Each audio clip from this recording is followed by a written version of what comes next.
杨紫新剧长情引热议四角恋火爆场面，男主赵敏搞定张无忌。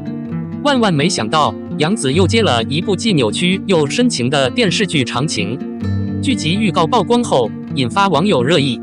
由于这次杨紫又演了一个没脑子的白甜，被3个男人追捧，还组织了一段匪夷所思的关系。杨紫饰演的状元逍遥遇到了张婉仪饰演的表妹，两人因戏结下了不解之缘。自从2位监护人在冲突中分手后，两人产生了共同的感情，成为了情侣。然而，张万毅为了振兴祖国，却硬着头皮和逍遥走，无论如何背叛了他的感情。最终，张婉仪选择不娶她，后来又让她嫁了。而且，这次杨紫的人设也不尽如人意。一直以来，她都觉得这个正直的大小姐，终于变成了一个阴谋诡谲无比的女人。既然3个男人都爱上了她，无可救药，终于要做出决定了。从片场曝光的台词来看，杨紫一开始的台词是这样的：万一有什么不孕不育的，你来找我，我给个体面的治疗。最终还是被穆晴给抓住了，这个人很纠结。该剧还有一个高潮部分，邓威和谭健次饰演男1号，杨紫娶了其中一位，反正对方是来抢婚的。这一幕就如同赵敏大婚抢张无忌一样，让周芷若格外的热血沸腾。然而这一次，倩倩变成了男人，而不是女人。话虽如此，杨紫却有一种错综复杂的感觉，这很了不起。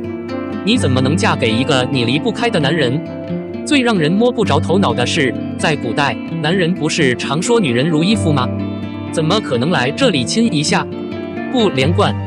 仔细看的话，相当于杨紫的上一部电影《沉香木片》，剧情是一样的。网友们纷纷表示，看了杨紫拍了这么多戏之后，两样都没什么区别，不好看。杨紫总不能再拍一些有特色的角色吧？我完全不知道为什么，但是这次组织了多角恋关系，难道只是为了崇拜？真见老样子。一直在想你们是不是在期待杨紫的长情呢？02杨紫的遭遇并不可怕。在成为第一流之前，杨紫当时是一位知名的小明星。一部《家有儿女》几乎是随着90年代时代的发展而诞生的。话虽如此，虽然五官圆润润的杨紫在普通人中可以说是敏感可爱的小姐姐，但在喜闻乐见的媒体上，她根本就不够看一眼，她甚至无法成为偶像秀中的勇敢女性。那些年，没有多少市场认可度的杨紫，经历了工作上的不同，被曲丹丹泼了冷水，又在古装节目中被绕过，可以看成是一对夫妻在她自己的认可度异常低的那些年里。不过，也正是在这几年，杨紫逐渐放弃了《大秧歌》《决战长沙》等优秀作品，被中老年群体所感知，也从侧面体现了她的团结。尽管如此，他们中的大多数仍然无法检测到，并且没有选择的余地。这并不是杨紫需要的，她需要被标准看待并赢得市场尊重，因此她开始了临床美容之路。2016年，一首《青云志》传出，杨紫有效进入了更多年轻人群的视野。不少人也突然发现，原本满脑子迟钝的杨紫变得更加儒雅洋气了。从那一刻起，杨紫就几乎上了圈套。致幸福甜蜜蜜亲爱的，几乎每一部都是热播剧。仅仅2年的时间，杨紫就被判了微风，成为圈内人也许是娱乐圈最著名的艺人。事实上，就连也承认她跑题了。从那时起，杨紫的巅峰无疑不止于此，她的演技打败了流量，圈内人气格外高，几乎有一部电影被人熟知。然而，颠覆这一切的却是杨紫自己。尝到符号剧化的快感后，杨紫就深深地被这种影视剧束缚住了，这就导致了一个结果，那就是人物真正同质化，风格烧焦。这都在2022年得到了淋漓尽致的体现，无论是沉香片还是女临床医生，非正式的交流和评价都几乎是一种困境。没有从上到下的人设，不管有没有演技，都无法重建很多口头。原本靠嘴巴说话的杨紫，在30岁屈辱的年纪，摇身一变成为演技过人的实力艺人。尽管如此，这还不是杨紫最关心的问题。和金晨一样，更大的劫难是杨紫满脸的创新意味。假设说金晨的溃败是过度追求面部高光的完美无瑕，失去了艺人应有的脆弱外貌和塑造力，那么杨紫的脸就放大了，直截了当的任人摆布。这在2022年的2部剧中都有鲜明的体现。明明可以走大青衣路线，却偏偏依赖流量，失去了第一张可以有更多前景的脸，挑了偶尔应该缝的标准脸。可以说，金晨和杨紫都被常态化风格劫持了。在他们眼里，面部元素上的小瑕疵都成了应该抹掉的地方。在短时间内变得可爱之后，他们需要面对一张时不时崩溃的脸。03，在路人看来，肖战的演技值多少钱？